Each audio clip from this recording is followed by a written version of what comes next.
mga sanhi at bunga. May pag-asa pa ba? Global warming, isa sa pinakamabigat na problema ng ating mundo. Ang labis na pag-init ng daigdig na bunga mismo ng pang-aabuso sa ating kapaligiran. Labis na pagpuputol ng kahoy sa kagubatan. Labis na pagpapalabas ng mga karbon sa mga gawaing industrial. Pagtatapon ng basura kung saan-saan, pagsusunog ng plastik at marami pang iba.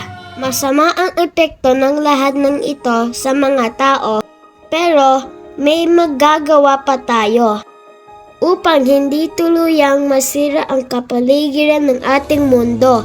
Simulan mo na ang pagtatanim upang ang mundo ay may magandang aanihin.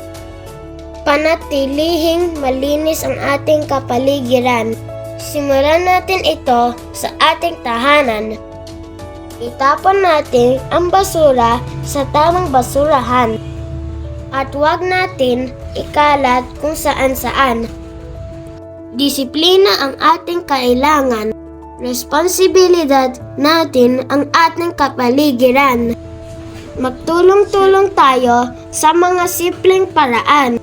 Pangalagaan natin ang natatangi nating yaman.